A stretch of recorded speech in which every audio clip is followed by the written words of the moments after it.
Hey, what's up, guys? So this is part 3 of my spiritual beings video series. Today, I wanted to get a little bit into the subject of unicorns and some others.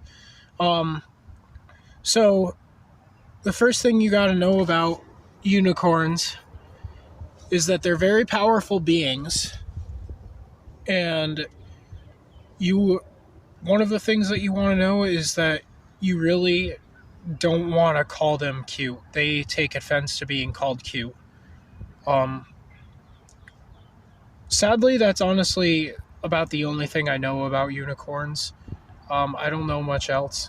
Um, so I want to talk more about ghosts that have been like trapped here on Earth and stuff like that. I don't know exactly what they would be called or what they would be referred to, but basically these are spirits that have died and got stuck to their egos, so they remain trapped with for whatever reason. And well, it's not always, this isn't always that. I think that they're called earthbound spirits. Yeah, I'm pretty sure that's it.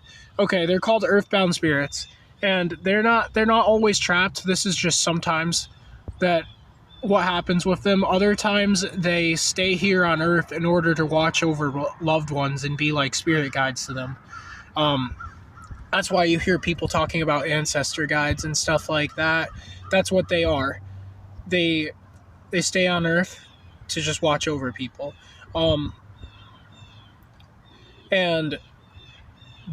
but the ones that get stuck are usually dealing with some sort of pain, some sort of reason why they feel like they can't leave behind. Sometimes they feel like they're unworthy to leave. It's just like usually some sort of like blockage, some sort of block that's keeping them here. Usually it's more of their own creation because they don't realize they have the power to just leave.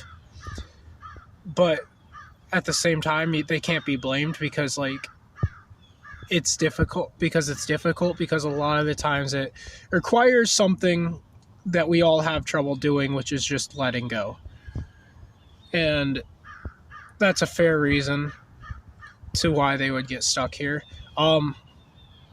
Now, you should keep in mind, not all of these beings are necessarily going to be like friendly. Not all of these earthbound spirits are necessarily going to be friendly. Sometimes they've been here for so long and experienced so much like pent up pain and like suffering that they kind of get twisted to become a malevolent spirit. Now, these malevolent spirits are probably quite a bit more dangerous than one of the ones that I mentioned in the last video, which is the astral parasite. You should probably deal with them the same way, a similar way. Cleanse your house, protect your house, do a banishing ritual on them. Not in that order, but yeah, like basically you just wanna they're one of the ones that you can probably communicate with though, and you might be able to heal them if you're really set on doing that. You might be able to help them pass on. But if it seems like it's not worth the trouble that it's going to cause you, then you should probably just ask them to leave, basically. That would probably be one of the smartest moves.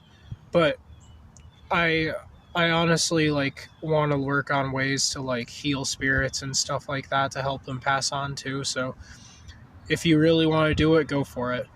But yeah, basically they can be very violent, and they can be pretty powerful. But because some of them have been here for who knows how long. But yeah.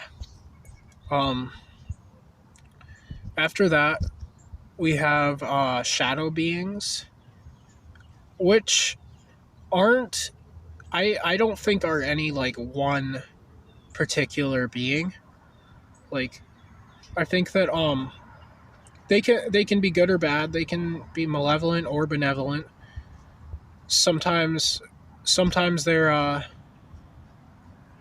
not always like the same being. Sometimes they're actually spirit guides that are here to test you and basically help you overcome your fears. And they can they project kind of like a fearful sort of energy in order to get you to face them, so that you can learn something from the situation. But it's not. But they'll never harm. Those types of beings will never harm you. They won't hurt you. They'll just make you feel afraid, basically. Um, but that's only one type of shadow being. There's other types. Now, there's other ones that are just straight up good. They're just there. They're kind of like just there to watch over you. And then there's other ones that are malevolent. But yeah, basically, usually when you encounter a shadow being, what they actually are is um is basically they're like reflections of people existing in other realms. They kind of their energy kind of reflects onto this realm, which creates like a shadow form. And a lot of the times they can interact with this realm through that energy. And basically, a lot of the times when you come across them, they're just gonna basically look like the outline of a person, and this just pure black shadow. I've actually had an experience with shadow beings before. Well, one shadow being, and it was an interesting one. I was in one of my friend's rooms, and we had the door open and we had the lights off, and we were playing a game. And I was looking at the doorway, and the light was shining in from the doorway, and I saw this black silhouette of an old man walk out of one wall and then into the other one. And that was a very interesting experience for me, for sure, because that was the first time that I had ever like had any contact with anything spiritual like that. And like at first it really freaked me out. I got excited about it, but it really freaked later on, but it really freaked me out at first. It was something that like really got me interested in paranormal stuff. Like that was probably the kickoff point for paranormal stuff for me. Um but yeah, like it freaked me out a little bit because I was like I said, it was the first thing that I ever experienced, really. And I kind of just let out a scream. And I started like yelling to my mom and telling her that I saw this like shadowy thing move through a wall. And everybody in the house nobody in the house believed me. Except for like the kids. Most of the adults didn't. I don't know if my mother believed me or not. She was acting like she didn't, but she might have, because she's seen spirits and stuff like that too. And but yeah.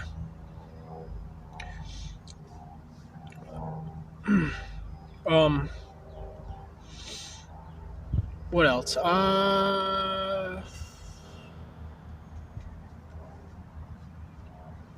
Yeah.